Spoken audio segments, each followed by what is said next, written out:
Welcome back dear students.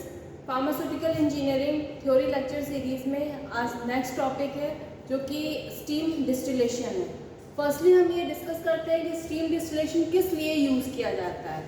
Separation purpose के लिए हम स्टीम डिस्टिलेशन को यूज़ करके सेपरेशन करते हैं, जिसमें आपका नॉन वोलेटाइल सॉलिड से और वोलेटाइल लिक्विड्स को सेपरेट किया जाता है।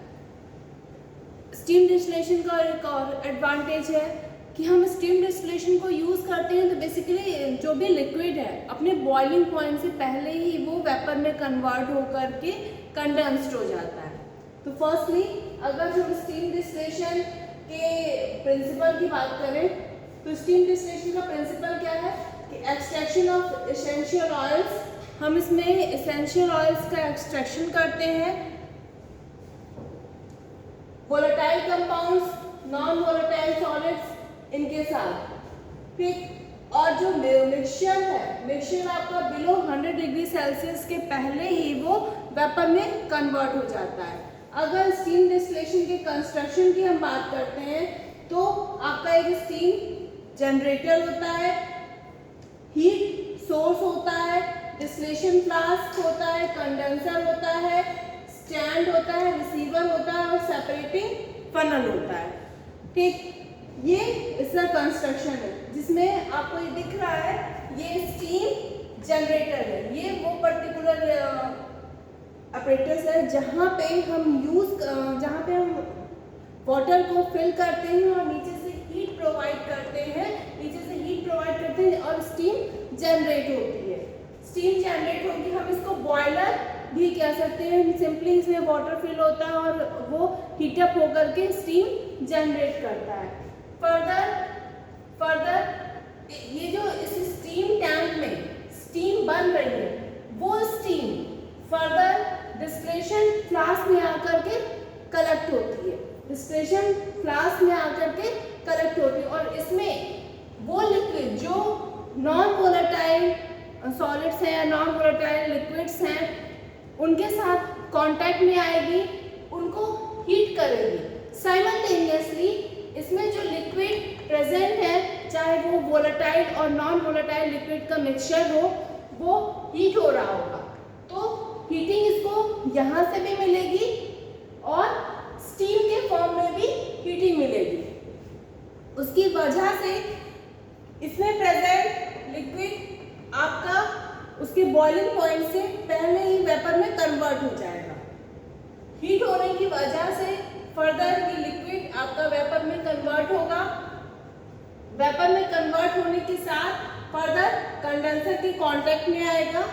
कंडेंसर में आपका कोल्ड लिक्विड की केजिंग होगी जिसके साथ कांटेक्ट में आएगा और ये जो वेपर है, वेपर फर्दर आपका लिक्विड में कन्वर्ट हो जाएगा और लिक्विड में कन्वर्ट होकर के यहाँ पे रिसीवर के पास कलेक्ट होने लगेगा। स्टीम डिस्टिलेशन के केस में ये प्रॉपर इसका कंस्ट्रक्शन था प्लस वर्किंग थी। डिस्टिलेशन फ्लास्क भी यूज हो रहा है, यहाँ पे आपका कंडेंसर भी यूज हो रहा है, रिसीवर भी यूज हो रहा है। पर रिसीवर में आपका स्टीम डिस्टिलेशन का एक ये भी डिसएडवांटेज भी है कि जो रिसीवर में आपका यहाँ से ऑयल भी कलेक्ट हो जाता है और स्टीम जो कि वेपर में स्टीम भी रहती है तो वो भी कलेक्ट हो जाता है, स्टीम भी कलेक्ट हो जाती है, यानी वाटर और ऑयल का मिक्सचर आपका यहाँ पे रिसीवर में कलेक्ट हो जाता है। फर्दर हमें जो रिसीवर में हमें लिक्विड मिलता है ऑयल और वाटर का, उसको हमें फर्दर सेपरेटिंग फनल के थ्रू सेपरेट करना पड़ता है, जिसमें हम ऑयल फेज को अलग कर लेते हैं और वाटर फेज को अलग कर लेते हैं। तो ये पूरा आपका कंस्ट्रक्शन एंड वर्किंग था। कंस्ट्रक्शन में steam generator, distillation flask, condenser, receiving flask और फर्दर सेपरेटिंग फनल, इतनी चीज़ों की ज़रूरत होती है। वर्किंग स्टीम टैंक में स्टीम वाटर को हीटअप कर रहे हैं, स्टीम जनरेट हो रही है, वो स्टीम फर्दर डिस्टिलेशन फ्लास्क में जा रही है। डिस्टिलेशन फ्लास्क में जो मटेरियल है उसको हीटअप करेगी और फर्दर वेपर फॉर्म होगी और वो वेपर कंडेंसर के कांटेक्ट में आके रिसीवर में कलेक्ट हो जाएगी। ये आपकी वर्किंग थी। अगर हम इसके एप्लीकेशंस की बात करें तो मोस्टली आपका स्टीम डिस्टिलेशन को हम परफ्यूम इंडस्ट्री में यूज़ करते हैं। आपके जितने भी वोलेटाइल लिक्विड्स हैं, परफ्यूम इंडस्ट्रीज़ के अलावा हम फार्मास्यूटिकल इंडस्ट्रीज़ में भी इसको यूज़ कर सकते हैं। जैसे कि हमें क्लोव ऑयल का एक्सट्रैक्शन करना है तो वो वोलेटाइल कैटेगरी का है, वहाँ पे भी हम इसको यूज़ कर सकते हैं। एसेंशियल ऑयल के प्रोडक्शन में यूज़ कर सकते हैं, परफ्यूम इंडस्ट्री में या एरोमा थेरेपी में। सिंपली हमें एक्सट्रैक्शन करके हम अलग अलग फ्रेग्रेंस को अलग अलग सेपरेट कर रहे हैं तो इसलिए हम इसको यूज़ कर सकते हैं।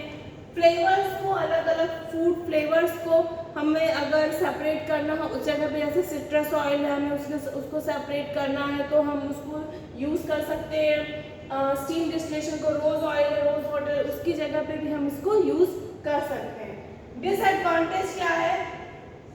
स्पेसिफिक यूज़ मतलब इसका नहीं हो पाता है। कई बार आपका वाटर और जो वाटर है और ऑयल है दोनों का मिक्सचर हमें ऑब्टेन होता है तो हमें से सेपरेशन में प्रॉब्लम होती, मतलब एक स्टेप आपका सेपरेशन का बढ़ जाता है। हाई वाटर यूज़, यहाँ पे स्टीम टैंक में कंटिन्यूएशन में स्टीम जनरेट होती रहेगी, वो फर्दर आपका डिस्टिलेशन फ्लास्क के कांटेक्ट में स्टीम आएगी तो ज़्यादा वाटर का यूज़ होता है।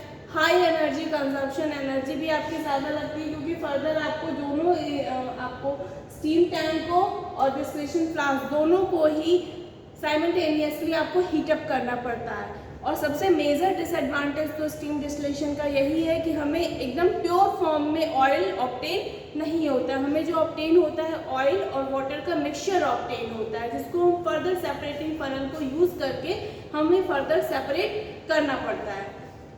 ये आपका स्टीम डिस्टिलेशन था। नेक्स्ट लेक्चर सीरीज़ में हम नेक्स्ट टॉपिक को डिस्कस करेंगे। Thank you.